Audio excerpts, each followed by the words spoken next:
One might argue that if Bryony had never kissed a stranger at the longest night fire, none of the ruin that came after would ever have found her.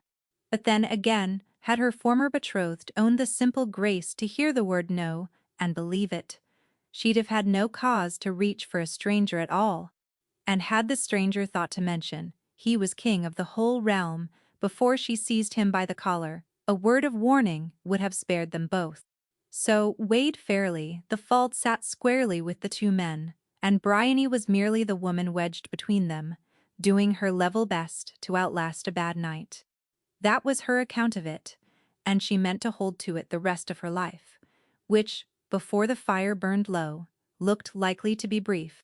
As underwarden of the outer wards, Bryony Sala was no great drinker, and a worse dancer, a healer first and a tracker second, who trusted a clean poultice and a fresh trail over any room full of wolves in their winter finery. But the wardens had hauled her down to the lower city for the longest night feast, and the common room of the Copperhound had gone warm and gold at the edges, and somewhere between the spice cider and the fiddles, she'd let her guard down for the first time in a month. That, she'd decide later, was her true mistake. A wolf at ease is a wolf caught looking the wrong way, because that was the moment Castor found her. She felt him before she saw him, the old, unwelcome pull of a man who still believed he held a claim on her scent. Castor Vane crossed the room as though the floorboards ought to thank him for the honor. High-born, bright-haired, handsome in the manner of a blade, never once swung at anything able to swing back.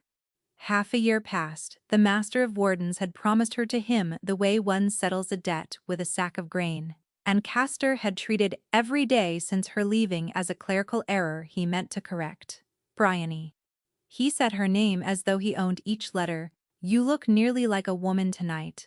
Come, sit, we'll speak of the wedding. There is no wedding. There's always a wedding. He smiled and closed a hand on her arm, and the grip was a fraction too tight, the small cruelty wearing the coat of affection. Your warden gave his word, you don't get to unpromise what belongs to him. Come along, before you shame yourself, in front of your betters. The whole table was watching. Now Pell had gone pale and useless. When his hand had drifted to the knife at her hip, which would start a fight Bryony couldn't afford to win. And Bryony understood, with the cold clarity of something cornered, that whatever she did next this room would remember. Pull away, and he'd follow. Argue, and she'd lose. Castor never lost. An argument in a crowd, he simply outlasted it, until the woman looked shrill and the man patient, and no one recalled who had seized whom.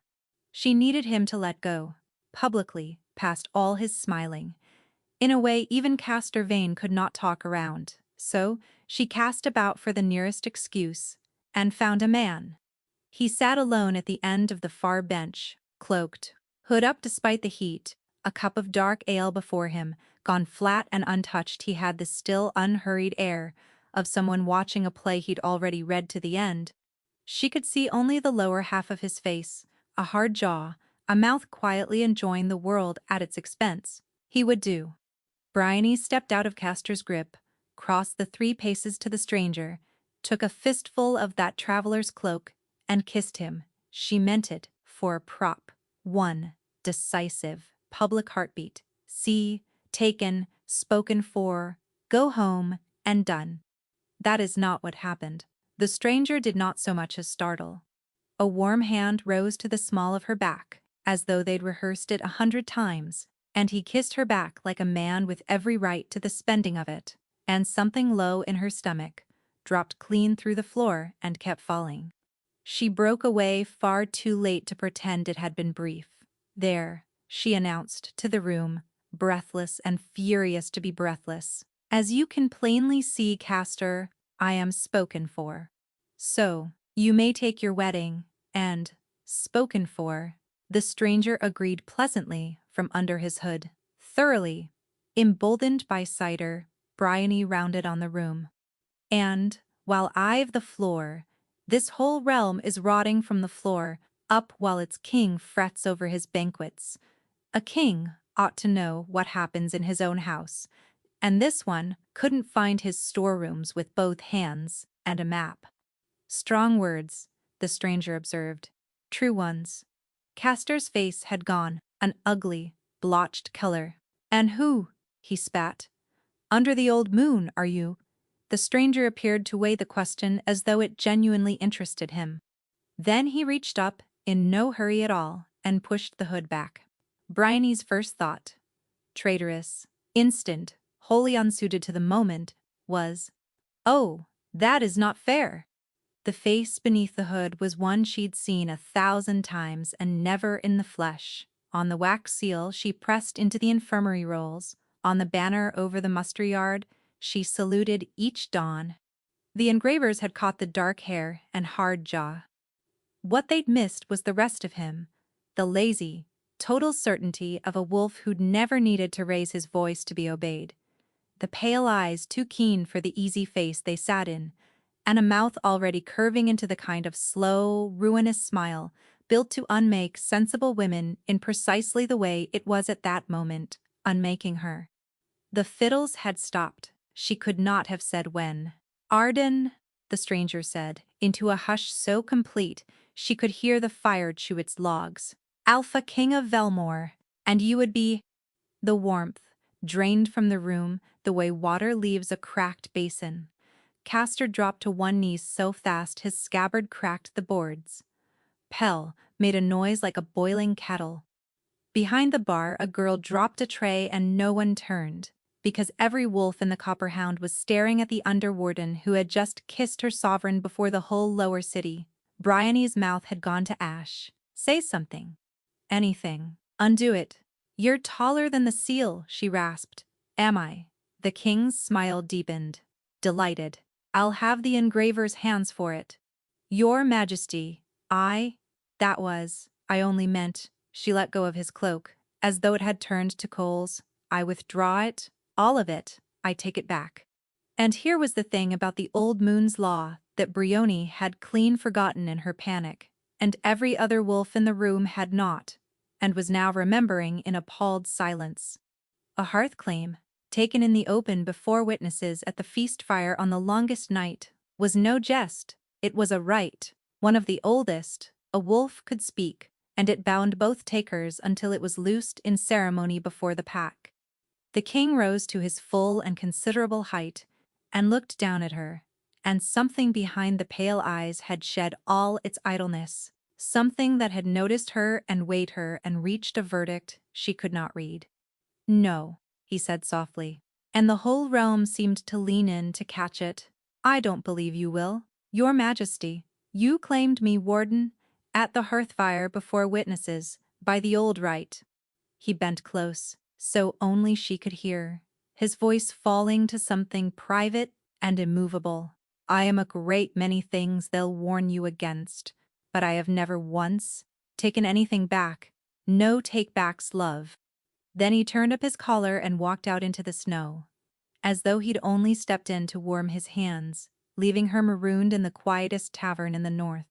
Bryony did the one sensible thing left to a woman who has married herself to a king by accident. She ran. She was 3 streets deep into the dark, lungs afire with the cold, when she heard it, behind her, unhurried, patient.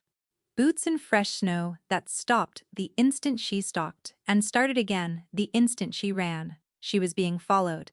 And whoever walked back there was in no hurry whatsoever. The boots followed her to the ward gate, and the instant the torchlight of the guard post touched her, they were simply gone.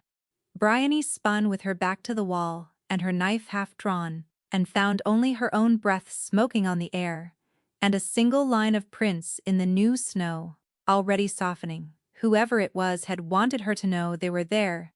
That somehow sat worse in her than a blade. Would have she did not sleep. She lay in her narrow bunk in the warden's barracks and turned the night over and over, and here was the cruelty of it. She remembered all of it. She had nursed enough feast-drunk wolves to envy the ones who forgot, and she envied them now. She remembered the weight of the king's hand at her spine, the taste of the ale he never touched, no take-backs, love in a voice like a door swinging shut, and every witness who had watched it done. By first grey light, she had drawn up a short and dreadful list of the ways this might end, and crossed out none of them. "She lives," said Wenna from the doorway. Bryony did not open her eyes. "Go away. Can't, you're famous." Wenna came and perched on the foot of the bunk, Hell hovering behind her in last night's shirt, wearing the face of a boy at a hanging who has just recognized the condemned. Half the lower city was at that fire, Bry. By now, the other half has heard a grander version. In the telling, 3 doors down, you kissed him, told him he was too short, called him out to single combat, and rode off on his horse. I never touched his horse. You're missing the salient matter of the horse. Bryony sat up. Her skull felt packed with wet wool. Just say it. Wenna and Pell traded a glance, and it was the glance that finally frightened her, because Wenna was the driest, hardest, least sentimental wolf she knew, and Wenna would not meet her eyes.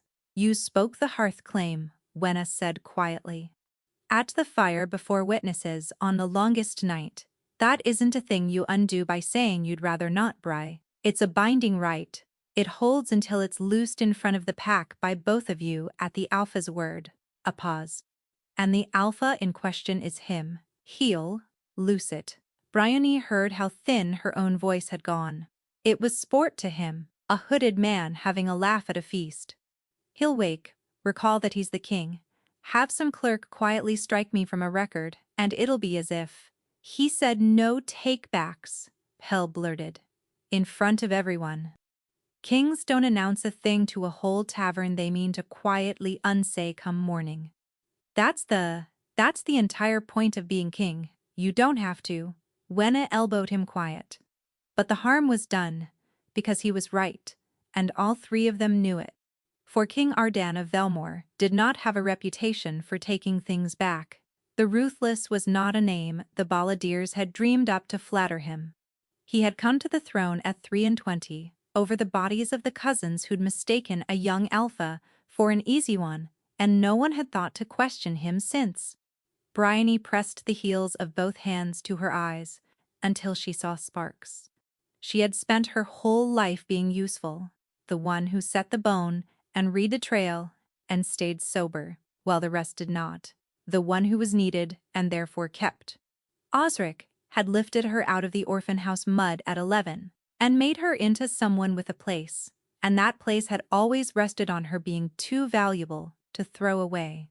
And in one cornered idiot heartbeat, she had turned herself into a liability the crown could not afford to keep alive. Then the barracks door banged at the far end, and a runner half fell through it, wild about the eyes. "Sallow, Sallow, the master wants you, his study." Now, Pell's hopeful face folded itself up and went into a drawer. "A summons from Master Osric at this hour." In that tone, Bryony rose. She dressed with hands that held steady, only because she ordered them to. She walked the long, cold corridor to the Master of Warden's study, plainly afraid for the first time since she was a child in the mud. Not of Osric, never of Osric, the one man alive who'd never given her reason, but of whatever he was about to be forced to tell her. The king had decided. Let it be a fine. She prayed to no god in particular. Let it be a flogging, a year of latrines. Anything a man can undo. Osric stood at his window when she entered, gray and broad and steady as a load-bearing wall, and he turned and looked at her with an expression she had seen exactly once, the night they had pulled 6 drowned children out of the spring flood. Grief, held very carefully still. "Tell me the city has it wrong," he said. "Tell me you did not stand at a public fire and lay the old right upon the Alpha King of Velmore, sir." Her throat closed. "I can explain." But there was nothing to explain, and they both knew it. Osric crossed the room and set his big hands on her shoulders the way he had when she was small, and for a moment the fear eased simply from the weight of them. "We'll manage it," he said low, "whatever it costs. I've a little standing left, a few friends who owe me. We'll build you a defense. We'll—" The bell above the great gate began to ring. Osric's head came up. Bryony felt him go still beneath his own hands. It was not the watch bell, nor the muster bell. It was the deep bronze one, hung above the Alpha's gate, rung for one arrival, and one alone, and it had not sounded once in her 4 years in the hold. "That's the king's bell," Osric breathed. He crossed to the glass, in 3 strides, and looked down into the yard, and whatever waited there drained the color from his face. "He's Bryony. He's here. He's come himself." He turned from the window, and for the first time in her life, she watched Master Osric look afraid. "The king is standing in the yard. And he is asking for you." The King of Velmore walked into the small gray study, and the room rearranged itself around him. Bryony felt it before she'd fully turned, the air drawing tight, her wolf snapping to attention beneath her skin like filings to a lodestone. She had known he was the Alpha. The hooded man at the Copper Hound had let her forget it, let her mistake him for something she could grab by the collar. This man let no one forget anything. He was precisely what the balladeers had promised, broad and unhurried and beautiful in the way of a drawn blade, a wolf who had killed his way to a throne and found the view worth the climb. Cornered and reckless, she'd called him short. Standing here sober, she understood she had been very, very stupid. There she is. The pale eyes found her, and something in them warmed a single degree, private and wicked. "My betrothed." Her stomach dropped straight through her boots. "Your Majesty." Osric bowed low, and stayed there. "Forgive her." The feast, the cider, a moment of great folly. "If there is discipline owed, let it fall on me. And let it be quiet. Discipline." Arden said it as though tasting something unfamiliar, drifting into the room, trailing one finger along the edge of Osric's desk. "Master, you can't mean you discipline my intended yourself, before we're even wed?" "I should take that rather personally." A beat of pure silence. "Your Majesty," Osric straightened, choosing each word like a man crossing river ice. "Surely you would not hold a drunken jest to the letter of the old rite." "She is a fine warden, the best healer in the outer wards. She meant nothing by it. She meant a great deal by it, I think. The king's gaze had not left her. She meant stand off to a man twice her weight, and reached for the one tool a wolf like Castor Vane could not argue with. That is not folly, master. That is a soldier, improvising under fire. The most interesting thing to befall me in a year of banquets. Why on earth would I lose her?" Osric's jaw worked. "You cannot in earnest mean to marry the girl, and why not?" The king's hand flew to his chest, wounded. "She claimed me." I answered, "I'm told. That is how it's done." He turned the full weight of that pale gaze on Bryony, and to her horror, there was mischief in it, an invitation to a game whose rules she did not hold. "Isn't that so, sweetling? You spoke the hearth claim before fire and witnesses. I'm merely too much the gentleman to leave a lady's claim hanging." Her voice, which had held through 100 bloody dawns, abandoned her utterly. "Your Majesty, there is we share no bond. The right claims a mate. You and I are not, are we not?" He tilted his head, and here it came. The lie, delivered so smoothly and with such mournful sincerity that she watched Osric begin to swallow it. When a bond takes warden, it does not consult the rank rolls, nor ask whether it's convenient. "I felt it the moment your hands closed on me. Will you stand there and tell your king he imagined the mate pull of his own blood?" And there was the snare, laid so neatly, she could only admire it as it shut, deny the bond. And she was a drunk warden who'd laid hands on her sovereign for sport. A hanging matter. Granted, and the whole mad business turned from crime into fate, into a thing the oldest law of the pack would forgive anything. It was the one story that made last night survivable. The single trouble was that it wasn't true. There was no bond. She would feel it, a pull, a second heartbeat beneath her own, and she felt nothing but the ordinary dread of a strong alpha in a small room. He knew it. She knew it. And he stood in her master's study and invented one anyway, before the one man whose good opinion she could not bear to lose, and she could not work out why. "As you say, Majesty," Osric said at last, and something in Bryony's chest cracked at how relieved he sounded, as though an impossible mate bond were kinder news than the choices he'd been weighing. "Then, while you honor us, I'd beg leave to double the outer watch. The North Road business last month has sat ill with me.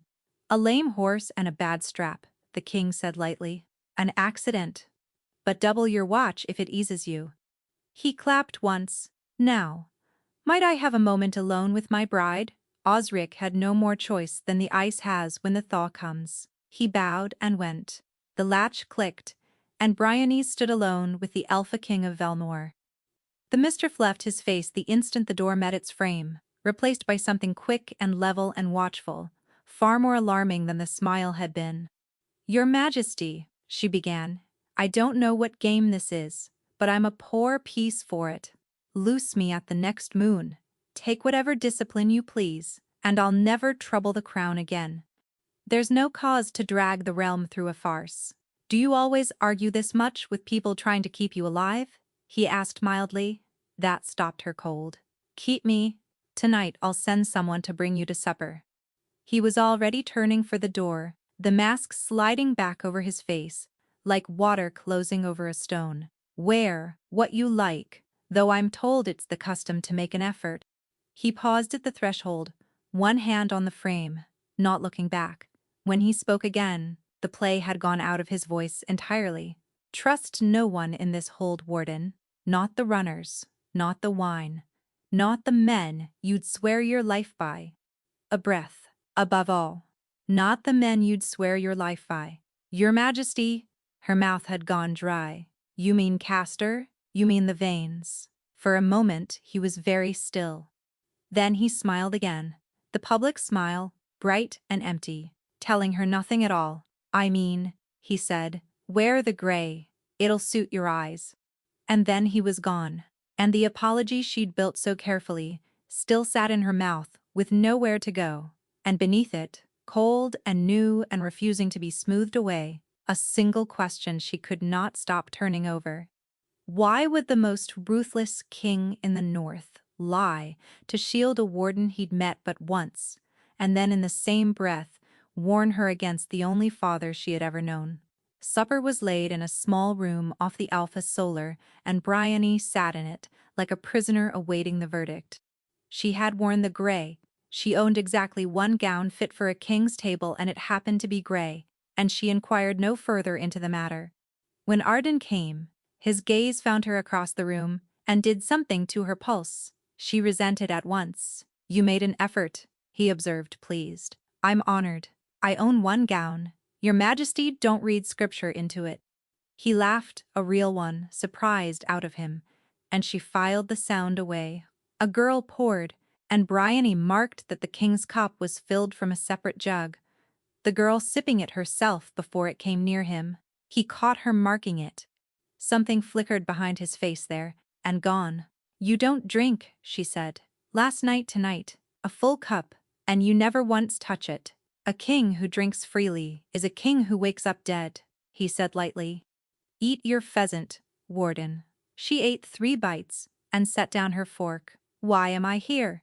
To eat. You cannot in earnest want to marry me." She met his eyes and made herself say the whole ugly list, because saying it first hurt less than waiting for him to. "I'm a warden. I'm tall and plain, and I set bones for a living, and I've nothing the crown could want. It makes no sense, and I've spent my whole life not trusting what makes no sense." For a long moment he only looked at her, chin propped on one hand. When he answered, the mockery had drained out of him. "You told me last night a king ought to know what happens in his own house," he said. "You didn't know I was the king when you said it. Do you recall?" She did. She'd said it to a hooded stranger, giddy with relief at slipping Castor, a crown that doesn't watch its own storerooms, has no business calling itself a crown. Her face went hot. "I was out of line. You were right." He set his napkin aside.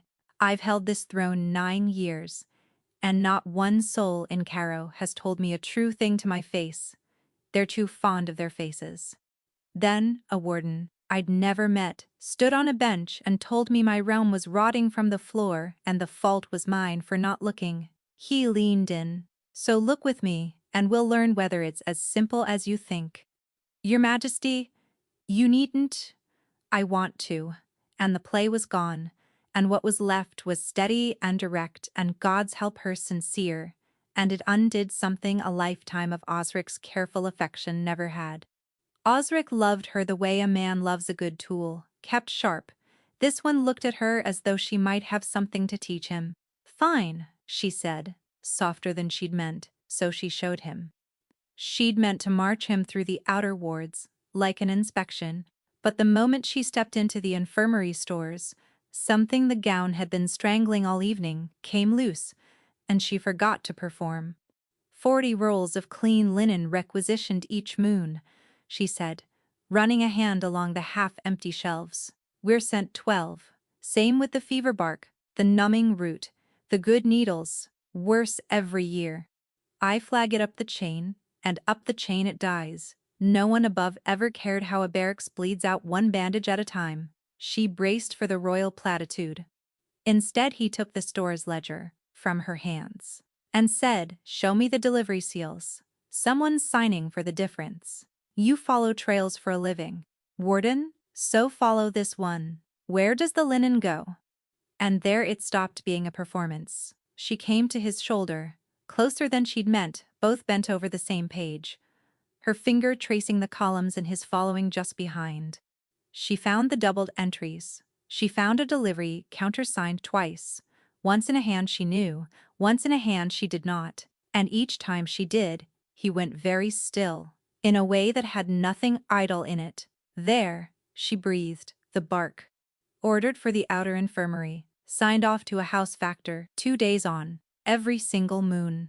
I always took it for theft, some quartermaster skimming, but it's too regular for greed. Greed is greedy.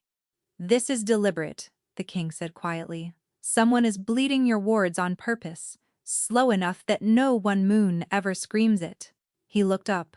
Who countersigns? When your master is away. Whoever holds the seal and feels important. It came out dry. He laughed, the startled true one, and she felt the answering pull at her own mouth, and hated how good it was. They were still laughing over it, shoulder to shoulder in the lamplight, when the door banged and Castor Vane filled it. So it's true, his bright hair was wild, his eyes wilder, and he did not bow. The mud orphan throws herself at a stranger and wakes the king's bride.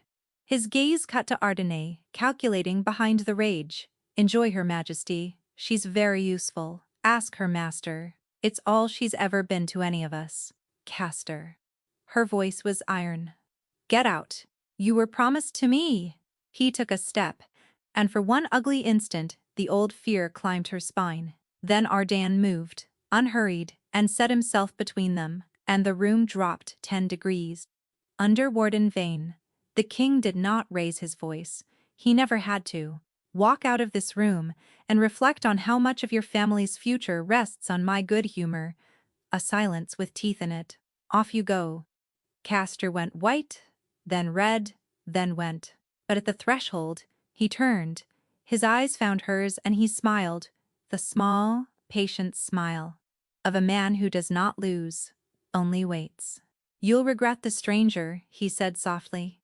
You've no notion what you've walked into. Then he was gone. The king watched the empty doorway.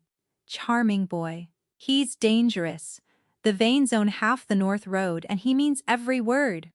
I'm counting on it, Ardenne murmured, so low she nearly missed it, and before she could ask what in the old moon's name that meant, he handed back her ledger, with an almost courtly bow.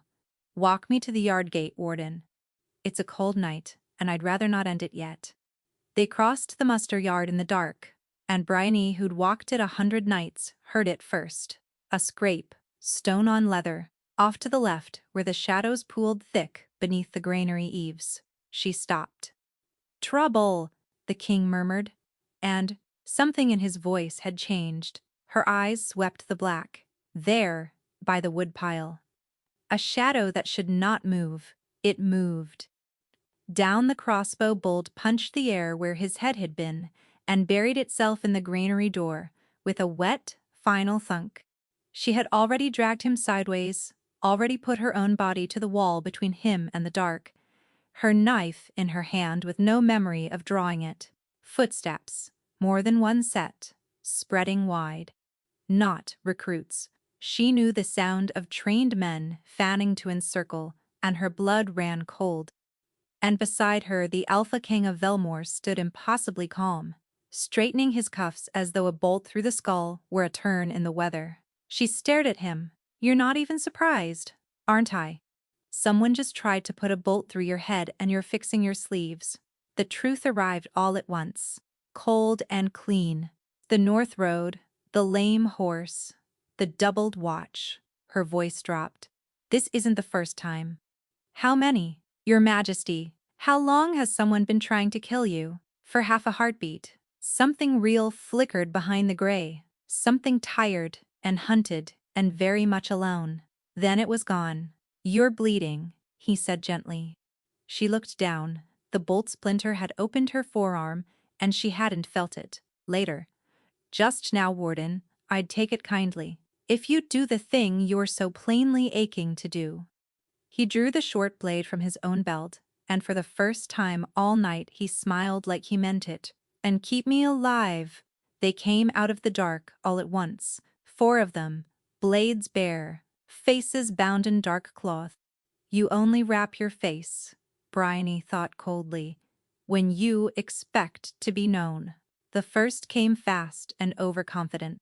She turned his blade wide, stepped inside his reach, stamped down on the arch of his foot, and when he folded, put her elbow through his temple.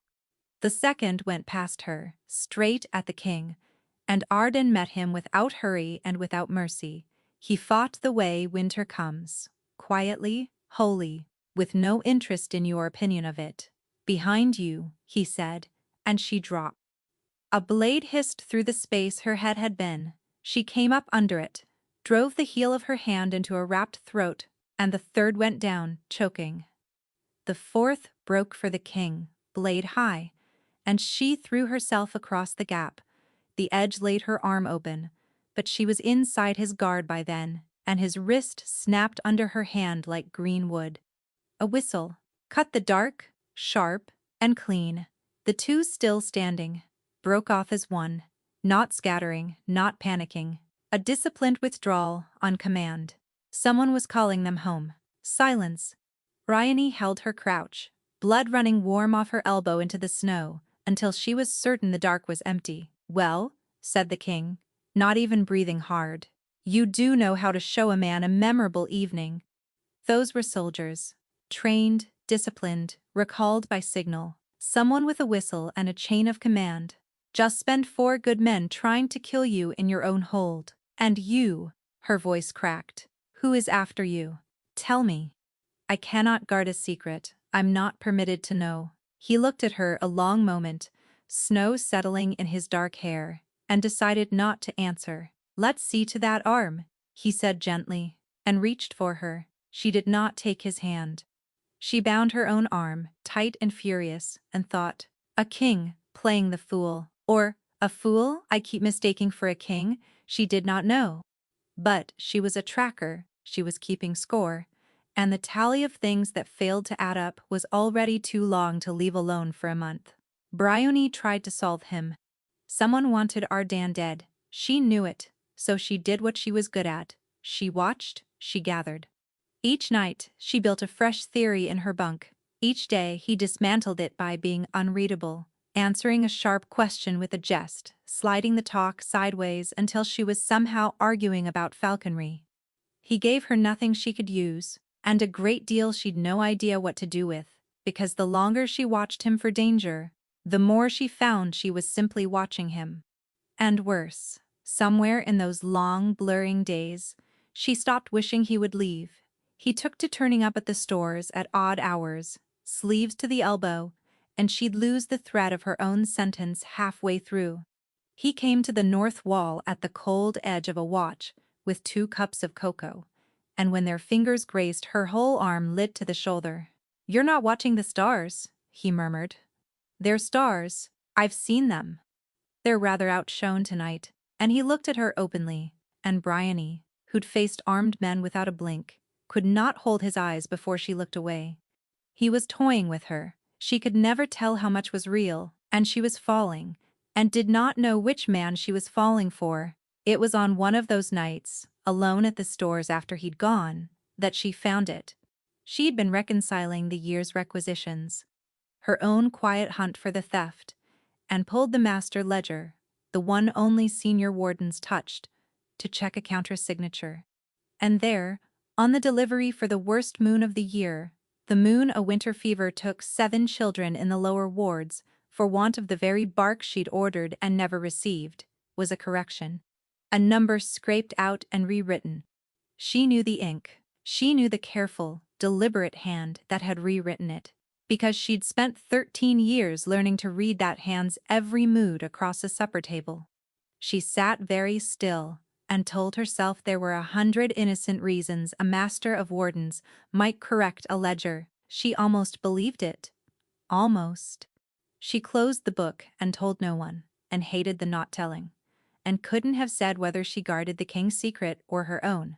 She was still turning it over 3 nights later when Ardan came into the stores late and sat on the bench across from her. No ledger, no question about the watch, nothing she could file the visit under. Just him, in the lamplight, watching her. "What do you want?" It came out raw. She hadn't meant it to Bryony, only her name. Quiet, not teasing now. "No, I'm at the end of it. Every day you won't say what you're after, and you won't leave me be. And I can't. I can't keep doing this. Tell me it's a scheme. Tell me you need a blade you can trust, and I'm convenient. Tell me anything that makes sense, because I am not built to want what I can't have, and you are making me want." She stopped. Too late. He rose. He came round the bench slowly, the way you approach a thing that might bolt. "What if I simply want you?" he said. "Close now. Close enough." She had to tip her chin to hold his eyes. "Men like you don't want women like me," she whispered. And she was staring at his mouth again, traitor that she was. "You don't believe me." His voice had gone low and rough. "So tell me to stop and I'll go. I'll walk out and never trouble you again. Lower still, near nothing, or ask me to prove it." The stores had gone very quiet. Her pulse was very loud. "Prove it," she heard herself say. He kissed her, and every keeping score thing in her head went white and silent at once.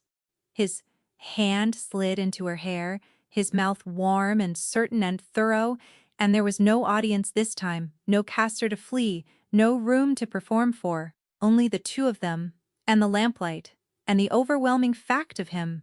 Her knees forgot their office. She fisted a hand in his collar and dragged him down and kissed him back like she'd been thinking of it for a month, because she had, and the low, rough sound that broke against her mouth was the most honest thing he'd given her yet. This was no scheme, no strategy, only a man wanting her for no reason but the wanting, and God's help her, she wanted him back. She did not think, in that moment, of the ledger or the careful hand that had scraped a number away, while children burned with fever. She would think of nothing else, soon enough. But not yet. Bryony had stood watch at the edge of 100 great halls. She had never once been a guest in one. And now here she stood in the heart of Cairo beneath 1,000 candles, gowned in silk the color of deep water, the whole court pretending not to stare at the warden the king had run mad enough to claim.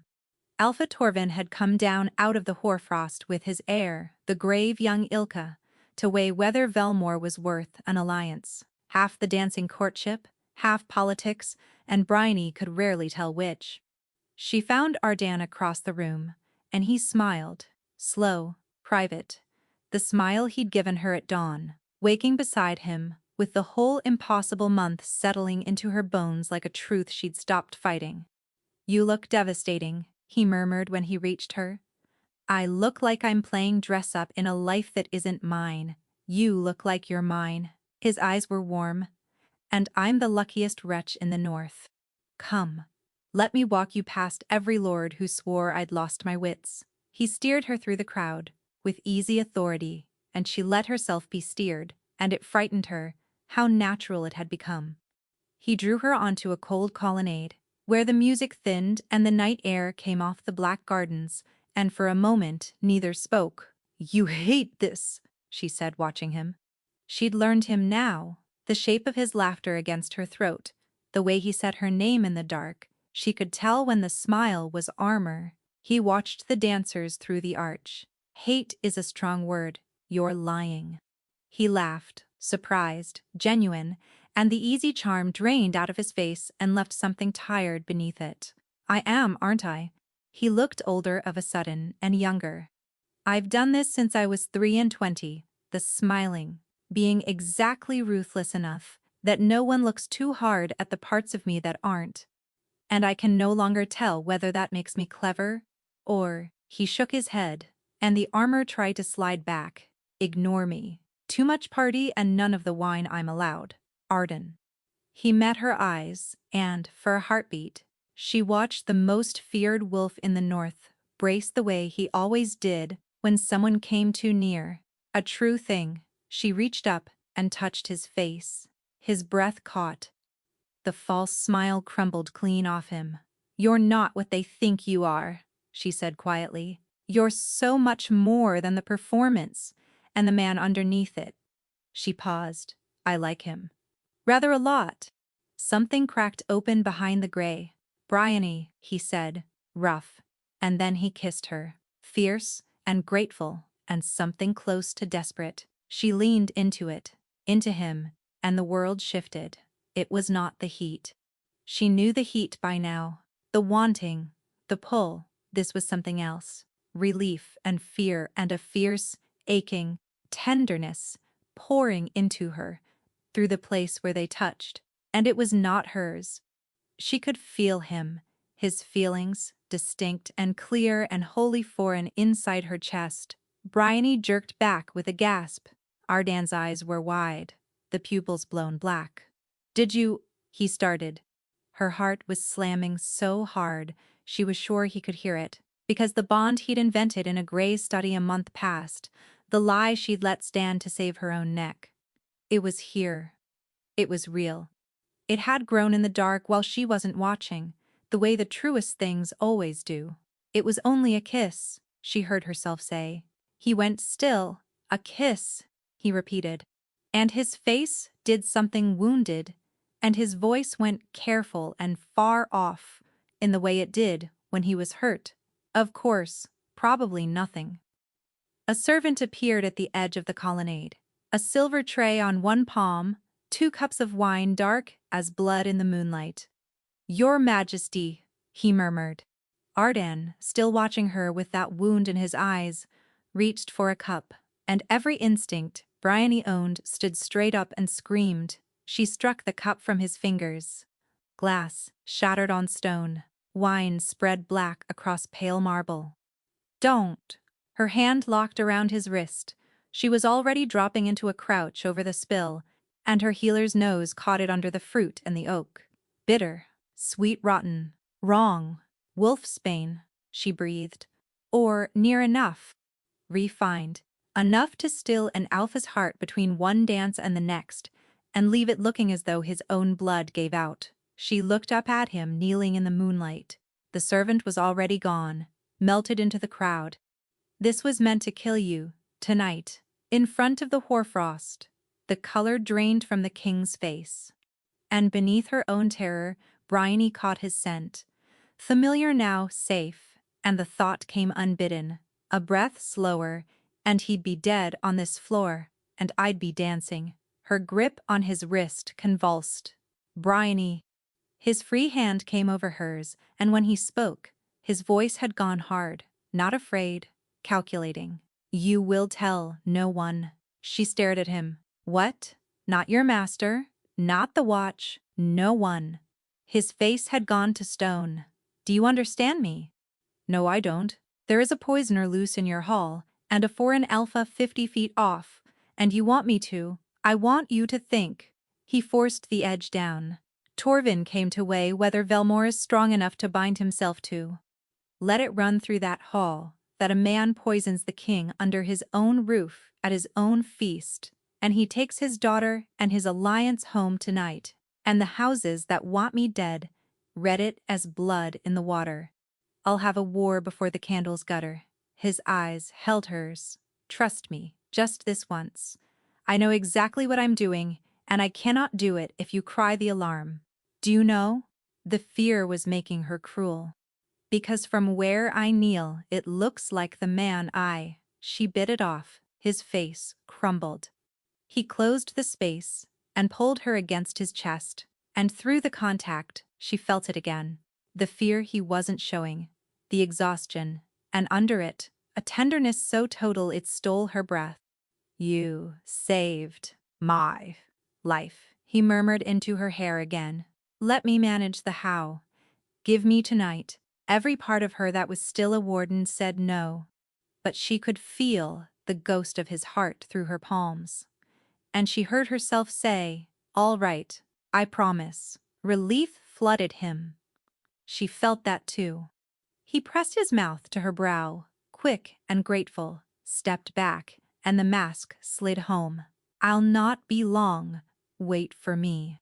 And he walked back into the light and left her alone on the colonnade with broken glass and spreading wine and the sick, hollow knowledge that she'd just lied, promised silence. To a man she'd fallen in love with. She gave him a 30 count. Then, she followed. She kept to the edges, the way Osric had trained her, and watched him smile and turn 3 lords aside, then watched him slip through a side door, the smile falling from his face like a dropped mask. She followed him down 2 flights of cold stone, toward the Master of Warden's own study, and the door clicked shut behind him. For a moment she stood in the black corridor, and could not make her legs work. Then, very quietly, she crossed to the door and opened it. Ardan stood behind Osric's desk. The drawers were open. A sheaf of papers was in his hand. He looked up. For one long, weightless breath, neither of them moved. Bryony.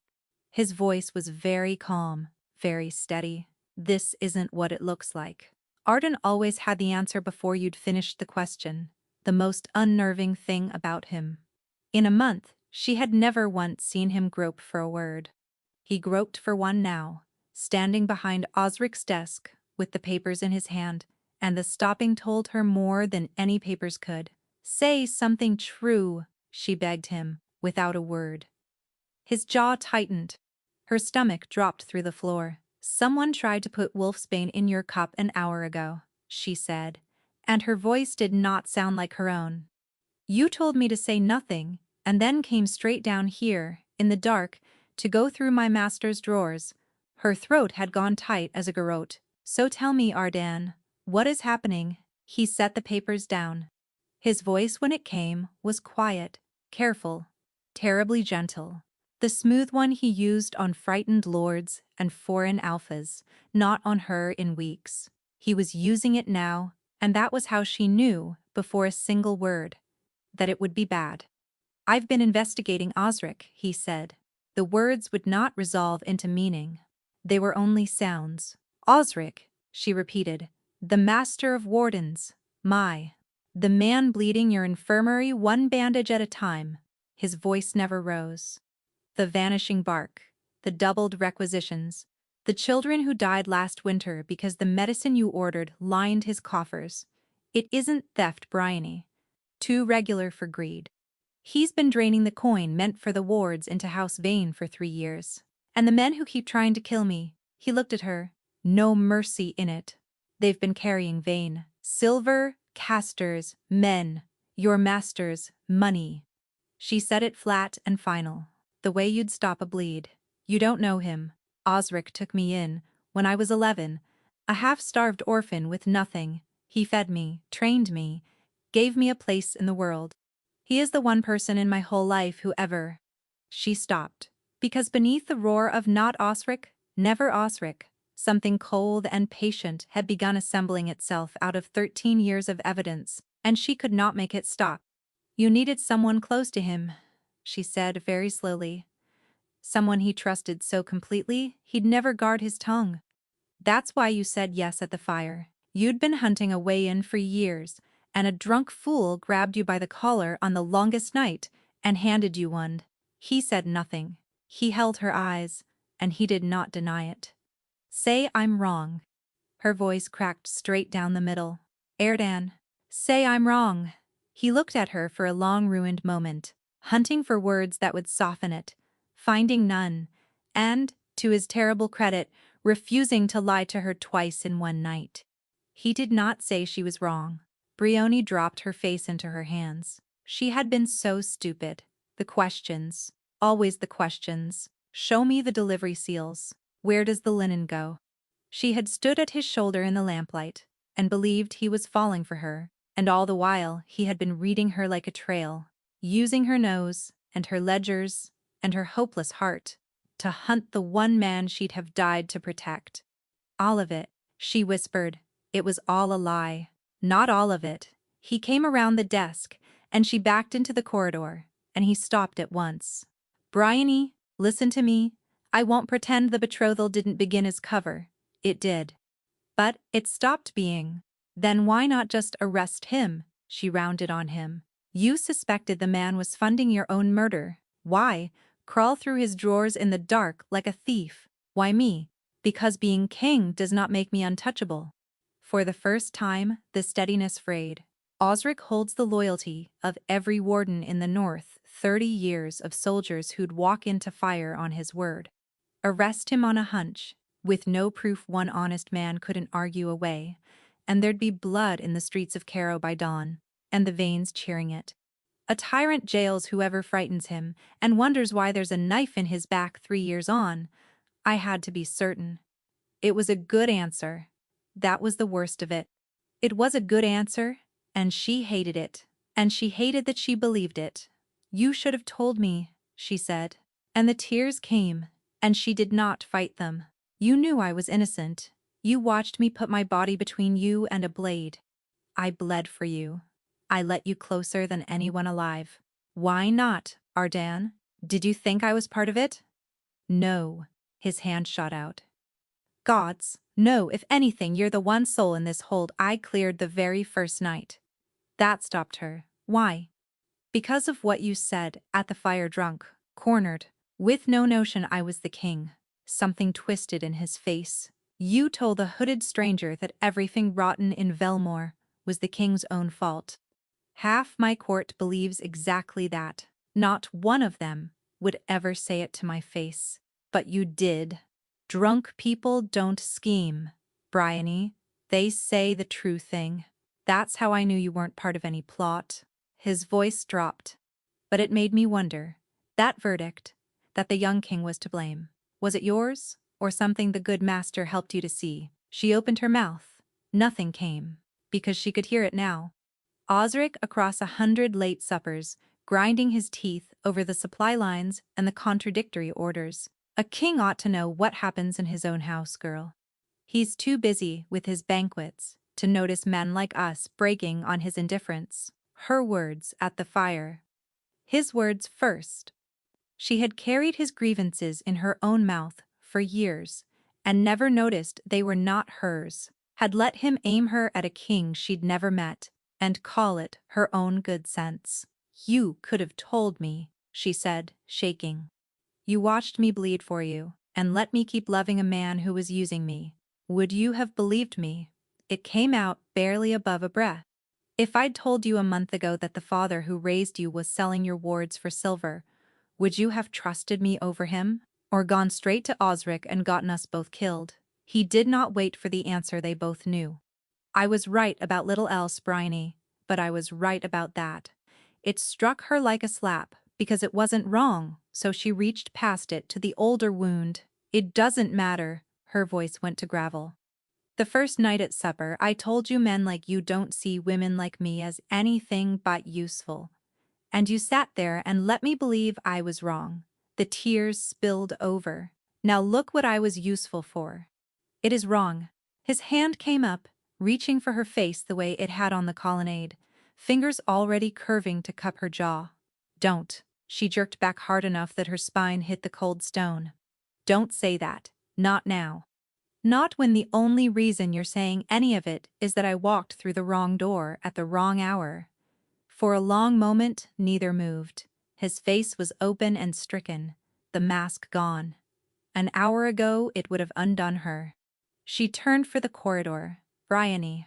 His voice cracked. Please. There's a poisoner loose in this hall and a foreign alpha upstairs, and a war one wrong word from breaking. And he caught himself, forced better words. I need you. Please. And there it was. Even now, even with her whole heart in pieces on her father's floor. I need you. Not I'm sorry. Not I can't lose you. Asterisk. I need you. Asterisk. Useful, to the very last. Good night, Your Majesty, she said, and walked out into the dark of the corridor, and Osric was standing there, 10 paces down the black passage, gray and steady and waiting, as though he had been there a long while. As though he had heard every word. Bryony, he said gently, and opened his arms. Come here, child. Tell me what the king has been pouring into your ear. It was all a lie. She walked into Osric's arms because it hurt too much not to. He was the one fixed point in a night gone to water, and 13 years of habit is a current stronger than any single truth. His big hands came down on her shoulders. You're white as death. What did he tell you? And because it was breaking her to hold it in, she told him. The king had never wanted her. He'd used her nose, her ledgers, her stupid heart. She was only ever a way in. Osric's grief-held still face softened into sorrow. I know, he said gently. I've known since the first night. I hoped to spare you this. And she thought distantly that he'd known before she finished speaking. Everyone had, but her. I'm sorry, child, he went on. But it's worse than a broken heart. The hoarfrost girl, Ilka. Not an hour ago I found her half senseless in the East Gallery, drugged, arranged to be discovered, ruined, so her father would have no honorable choice but to sign the alliance. His voice dropped, grieving. It was Ardan. A king who would do that to a guest's daughter under his own roof is no king. He'll fall for it. And he should. And good houses stand ready to steady the realm after House Vane among them. Bryony stood very still in his arms and let him believe she was shattering, while her mind, the trackers, the part that read trails, and could not stop even now, caught on a splinter and would not let go. Not an hour ago. An hour ago, Ardan had been on the colonnade with his mouth on hers, and the bond blazing open between them, then in full view of the hall, then down 2 flights in Osric's own study, where she'd followed and stood with him until minutes passed. She could account for every breath of the king's last hour, and not one had been spent in the East Gallery with the hoarfrost air. Osric was lying. To her face, right now. Which meant the ledger in the hand she knew, the wolfsbane, the Vane silver in the assassins' purses, the 7 dead children. Ardan had told the truth. All of it. The man who'd pulled her from the mud had spent 13 years pointing her like a loaded crossbow, and tonight he meant to loose her through a king's heart. Her hand twitched toward her belt. Not yet. Not one warden against the man who commanded every warden in the north. Osric expected her hurt, betrayed, hungry to believe the worst of the king. So she would give him that, the weeping, willing blade he thought he'd forged. What do we do? She asked, and let her face crumple, and it cost her nothing because most of the grief was real. His eyes sharpened with satisfaction. We go to Alpha Torvin before Ardan can twist it. But it cannot come from me. I'm a warden. They'll say I grasp at power. His voice went soft, almost tender, and she understood now that the tenderness had always been a tool. It must come from you, the king's own claimed mate. Stand before the hoarfrost and say you saw Ardan take that girl, and not one soul in that room will doubt a word. All right, Bryony whispered. All right, I'll do it. It was the longest walk of her life, up into the blazing council room where Torvin waited with his advisors, grave and coiled, Ilka pale beside him, and Ardan, who looked up when she entered, and whose whole face lit, helplessly, until he saw whose arm she walked in on, and the light went out like a snuffed candle. He thought she'd come to bury him. She watched him brace to take the killing blow from the one hand he hadn't guarded against. "I'm sorry," she told him without a word. "I should have believed you an hour ago. Watch what I do now." "Altha Torvin," Osric bowed low, "it grieves me to bring this before you, but your daughter has been wronged this very night by the man at your right hand." He laid it out.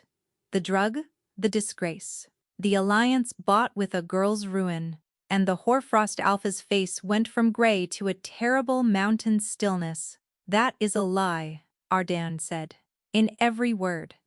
"He would say that," Osric said, not even looking at him.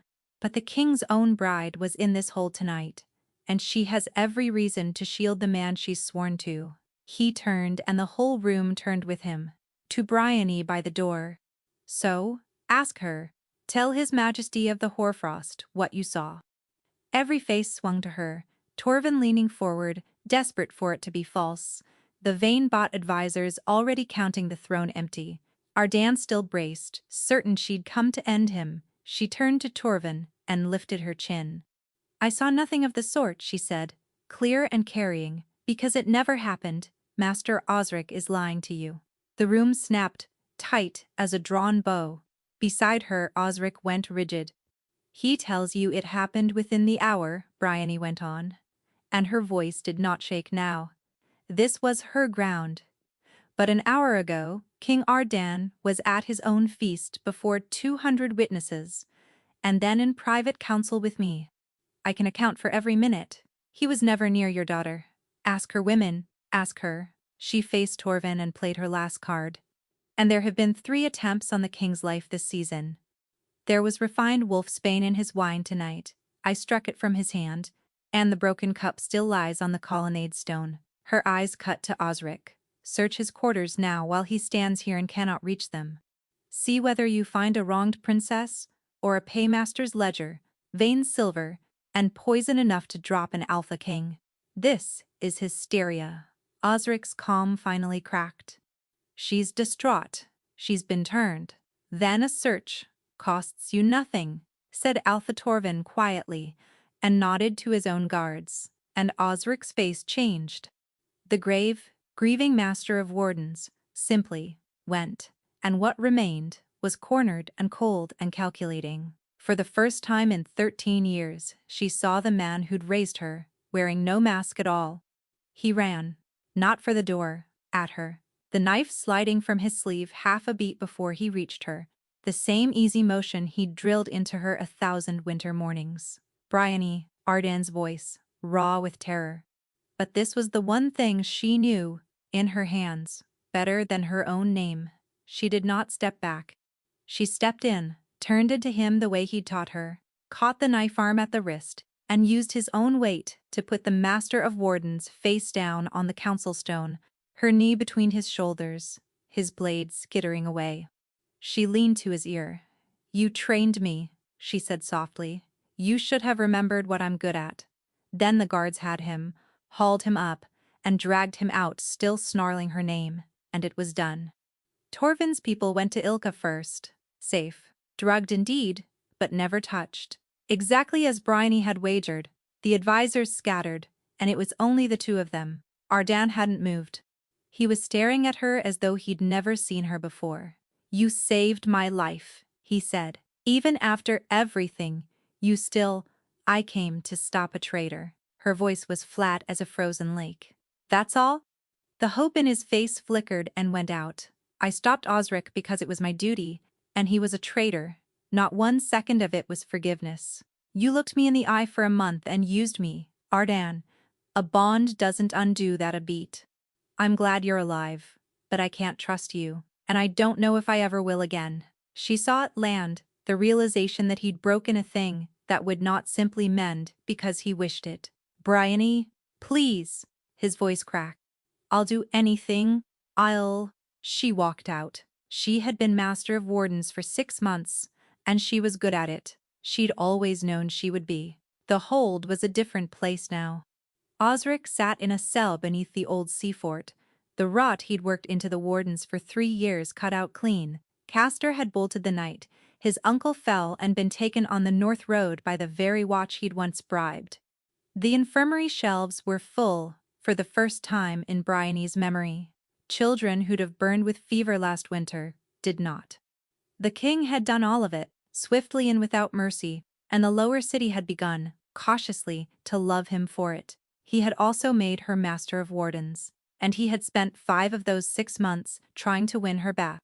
The flowers came first, a month in. She walked off at dawn watch, to find the whole muster yard filled with them. White winter roses, hundreds. Her wardens grinning to see what she'd do. Send them to the infirmary, she'd said. And the temple. She did not let herself smell them. He tried the council chamber next. She sat at the war table twice a week now, and he was always across it, catching her eye until his whole face did something hopeful, and she'd look back down at the troop rolls until it stopped. Afterward, he'd linger by the door. Master Sallow, might I have a moment? She always walked out anyway. The bond did not help. Leave a bond open, and it deepens. Deepen it, and it sets, the old wolves said. So she kept it shut, smothered under everything she had, and hoped it would wither and let her go. It did not wither. It sat under her ribs like a banked coal, and on the nights after the late watches, her traitor mind went straight to a colonnade and a crumbling smile, and I like the man underneath, rather a lot. Meanwhile Ardan wrote 2 and 3 letters a week, in his own hand, some running for pages, some not even about her, as though her honest answer were still worth something to him. She told herself she didn't read them. She read every one. You told me once that men like me only ever find women like you useful, one said. The unforgivable thing is not that I used you. It is that I let you go on believing you were good for nothing else, when I already knew it to be the greatest lie ever told in this hold. And one, near the foot of a long page, she'd sworn she would not finish. I don't want you back because you're the finest tracker in the North, or because you saved my life 3 times over. I want you back because none of the rest of it means anything if you're not in the room to leave it. Pell and Wenna, of course, had opinions. Good, Wenna said, in the early weeks. Make him crawl, you owe that man nothing. A month or 2 on the line had moved. He rebuilt the lower infirmary, Pell offered one evening, and he's written you, what, 40 letters? 43, said Wenna, who apparently counted. By the 5th month they'd given up subtlety. Master, Wenna said, with respect. Talk to the man. There's nothing to talk about. I was used. I'm not queuing up for another turn at it. The wardens run clean, and I'd like to be left in peace to do my work. Then, one night, in the 6th month, a letter came that was different. Bryony, it read. You've made yourself clear, and you have every right to it. You deserved better than the way I came into your life. I'll stop now, the letters, the roses, the lingering by doors. You'll not have to keep telling me no. I'll only ever be your king, and glad to be even that. She read it twice. This was what she'd wanted every day for half a year. So she could not for her life explain why it felt exactly like a death. He kept his word. No more letters. No more roses. When she passed him in the corridors, he'd incline his head. Master, even. And polite, never cold. Just done. And every night, the warm coal under her ribs stayed where it was, refusing to fade until the knock. Pell came into her office at the gray edge of a winter dawn. Wenna at his shoulder, both of them, the particular ash color of people who have made a very large mistake. What? Bryony said slowly. Did you do? He's gone. Wenna's voice was flat and frightened. The king, off the grounds. Not in his chambers. Not the council rooms. Nowhere. No one's seen him since the mid-watch bell. Is this a jest? It was not a question. No horse gone, no coin drawn, Pell said. Faster now, spilling it. His sword still on its stand. The room's neat as a made bed. The trackers caught his scent at the east postern and lost it. It just stops, in the middle of the lane. The way a trail stops when a man's being careful, a breath, or when he's being carried. Bryony was already pulling on her sword belt. Rouse the trackers. Quietly. No bells. No muster.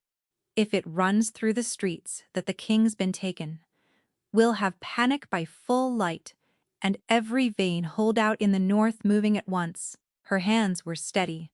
Her hands were always steady. Where was he headed? Who saw him last? They moved, and Bryony stood alone in the cold master's office and understood there was one way left in all the world, to find a man whose scent had stopped in the middle of a lane. She'd known it since the second Wenna said gone. She pressed her hand flat to her chest over the coal. She'd spent 6 months trying to smother. It's duty, she told herself. He's the king. Finding him is my work. It was not all this was. She knew it wasn't. It hit her like a door blown off its hinges in a storm. Sadness first, deep, bottomless, the exact twin of the one she'd carried in silence for half a year. Then anger, turned inward and cruel. Then, worse, beneath it all, confusion. Slow, swimming, thick and drowsy, his sharp, bright mind coming loose at the edges and drifting thoughts. Sliding apart like oil on water, Bryony went cold to the bone. He's been drugged. She was moving before the thought, finished out, the door at a dead run, following the pull of him like a rope, hauling her hand over hand into the dark. The bond pulled her out of the hold and through the waking gates into the lower city. She ran with her hand on her hilt and her heart in her throat, following the thread of him the way a drowning swimmer follows a rope, every drowsy pulse making her run faster. A back room, a blade, a body. She braced for all three. The thread ended at a door, she knew. Warm light in the windows, the smell of old cider and wood smoke, a copper hound creaking on the sign. The same tavern where, half a year and a whole lifetime ago, a cornered warden had seized a hooded stranger by the collar and undone both their lives. Bryony hit the door low and ready, blade half drawn, every muscle strung for a fight, and stopped. There was no back room, no blade, no body. There was only the King of Velmore, slumped half across the bar at the far end of the empty tavern, collar undone, hair a catastrophe, talking with enormous earnestness and at great length to a profoundly uncomfortable barman. Behind her Wenna arrived, breathing hard, Pell on her heels. Wenna took one look down the room and said faintly, "Is he drunk?" Bryony looked at the way Ardan held onto the bar, rather than the other way round, at how the whole top half of him swayed after every gesture like a sapling in a gale. The man who never touched a cup, because a king who drinks freely, wakes up dead, sat 6 cups deep and listing. He masked his own scent to slip his own guard, she said slowly, the tracker in her assembling it even as the rest of her wanted to throttle him. Careful, to the last, so he could come here, to get drunk. The drowsy confusion down the bond wasn't poison. It was half a barrel of the copper hound's worst cider. He's fine. He's just. Relief hit her first. A bright, hot wave. He was alive. He was safe. The scent stop his own doing and nothing worse. And then the fury. She'd run the whole lower city, thinking him drugged and dying, and he was drunk on a stool. She got close enough to hear him. "Of course I've tried apologizing," he was saying, with the wounded dignity of the very drunk. "For months. In every conceivable way. Roses, letters. Did I mention the letters?" "You did," said the barman, in the voice of a man who has been hearing about the letters for some hours. "She won't hear a word of it." Ardan raised his cup, found it empty, and held it out. Another. "Well, the thing is," the king went on, taking the refilled cup, "there's nothing left to do but give up, is there? But how does a wolf give up on his mate?" He paused, struck by profundity. "Did I tell you she's my mate?" "Extensively," said the barman. "She's so stubborn," a wide imperiled gesture that nearly took the cup off the bar. "Won't hear me, won't do anything but work.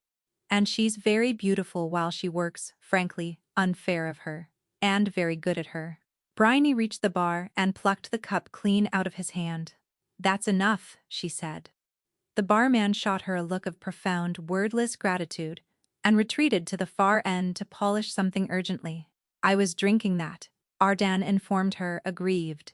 Then his eyes found her face and stuck. He blinked, and his whole ruined, 6 cups-deep expression cracked open into something so delighted, so undefended, so purely glad it hurt to look at. "Bryony," he breathed. And through the still open bond, she felt it slam into him all at once. Joy and disbelief, and a relief so total. It rocked her on her feet. "What were you thinking?" she said, low and shaking with fury and the dregs of terror. "Vanishing like that. No guard, no word. The whole hold thinks you've been taken. I thought you'd been drugged. I ran the entire lower city, sure. I'd find you dead. Relax." He waved a hand and nearly went off the stool with it. "I'll be back before anyone notices I've gone. The entire guard has noticed you've gone." He swayed. "You came. You opened the bond. You felt me." He said it like a man naming a miracle he did not deserve. "Get up. We're going home." "I'm not going." He tried to pull out of her grip and nearly poured himself onto the floor. "You're near unconscious, on a bar stool. It's a very good stool." He patted it fondly. "What do you have against it?" "Nothing. It's you I'm furious with." She hauled him upright and he stumbled into her. All warm, dead weight and disaster hair, and the scent she'd forbidden herself for 6 months. And it went through her like a struck bell. "Yes," he mumbled into her shoulder, as though she'd asked. "I've noticed you're very angry with me. You'll never forgive me." "It's the great tragedy of my reign, and I've had some competitive tragedies." "You used me," she snapped, because she needed the old armor, and it was the only piece left in reach. He pulled back to look at her blearily, and for once, there was nothing careful anywhere in his face. "I didn't know you," he said, with the terrible frankness of a man too drunk to guard a single word. "When I said yes in this tavern, I didn't know you at all. You were a way-in. And I'll not pretend to a sainthood I've never owned." The bond poured it through unfiltered. The shame, the grief, the wanting. "And then I did know you, the bravest, most maddeningly honest creature in my whole kingdom. And I loved you, and I was so afraid of losing you that I lost you the coward's way instead. That's the true shape of it, Bryony. I've no cleaner version." She had stopped breathing. "You were so certain," he went on, listing gently into her, "that a king couldn't possibly want to court someone like you. And the maddening thing is, I enjoyed it. Every star you refused to look at." His brow furrowed, but it was so plain the old man had you in his palm. Years of telling a brilliant girl the only thing she was good for was serving his wardens. And you believed him. His eyes found hers, glassy and unbearably clear. "You still believe him. That's the part I cannot bear." She stood very still. "It was, perhaps, a little bit true. That doesn't change the fact," she managed, "that you should have told me the truth." "Yes," he nodded, grave and wobbling. "I was a coward. Absolutely. Guilty." He nodded again, agreeing with himself. She gasped. "What? You'd sooner strangle a bond between 2 actual souls," he said, jabbing a finger somewhere near her breastbone and missing, than risk being hurt a second time. "You've decided it's safer to be alone and useful than loved and afraid." He beamed, tragically triumphant. "You are a coward." "I am not a coward," Bryony snapped. "Prove it." His eyes were sliding half shut. His voice dropped, and beneath the drink, something had gone raw and undefended and wholly serious. "Marry me." The world stopped. "What did you just say?" "Marry me?" He tried for regal and landed near pleading. "Half a year ago, you claimed me in this exact tavern, at the hearthfire, and I said no take-backs. I meant it then, and I was lying about why. My turn now. I claim you. Bryony Sallow, I dare you. A breath. Marry me." The bravado fell away entirely, and what was left was small and raw. "I'm a wreck without you," he said. "Look at me, hiding in a tavern telling a stranger about your ledgers. I'll spend the rest of my life making it right." He ran out of words and dropped his forehead into his hand. But the bond did not run out. It poured through the love, the missing her that felt like a wound, the man who hid everything from everyone, hiding nothing at all. "I won't ask again," he mumbled, eyes falling shut. "I said I'd stop. I'll leave you be." "I'm sorry. Ask me again when you're sober," Bryony heard herself say, and her voice had gone soft, in a way she hadn't allowed in half a year. His eyes cracked open. "Ask me tomorrow," she said, "when you can actually remember doing it. And you'll say yes." He breathed it like a man laying down a burden he'd carried too far. She opened her mouth to answer, and the king of all Velmore, the ruthless wolf, who had never once in 9 years let anyone see the bottom of him, passed out cold against her shoulder. His head lolled into the crook of her neck, his breath went warm and even, and he smelled powerfully of the copperhound's very worst cider. And Bryony stood there, in the empty tavern with the weight of him warm against her, Pell and Wenna gaping in the doorway, and felt herself smile for the first time in 6 months. She pressed a kiss to his forehead. His skin was warm, his catastrophe of hair was soft against her lips. "Ask me tomorrow," she whispered, "and find out." In the end, it took him 4 months. 4 months of asking, every day, sober in every way a man can be. He asked across the war table until Wenna threatened to resign in writing. He asked on the north wall, with the cocoa going cold in his hands. He asked badly and beautifully. And once with so many white roses, the muster yard smelled like a funeral for a week. And every day, Bryony told him to ask again tomorrow, not to punish him, though it did him good, but because a thing built to last is built one honest morning at a time. Until one perfectly ordinary dawn, she looked up from the troop rolls at the man, grinning hopefully at her across the table, the ruthless alpha king of Velmore, with ink on his cuff and hope all over his face, and she said, yes. The whole city came out for it. The boy king no one had dared take for anything but Ruthless, and the mud orphan warden who'd seen the man behind the smile before anyone bothered to look. He wept during the vows. She'd known he would. She hadn't meant to herself, but it was a near thing, and the bond gave her away regardless, and he laughed at her through his own tears, and she stopped caring who saw. "You're stuck with me now," he murmured against her ear when it was done, when the pack had howled them wed under the winter sun. "No taking it back." "Why would I take it back?" said Bryony. "I'm the one who claimed you first, in a tavern. By accident, if you recall, best accident of my life." He grinned. "I dared you. In the end, you passed out on me. In the end. That too." He kissed her, and for once, just this once, she didn't argue.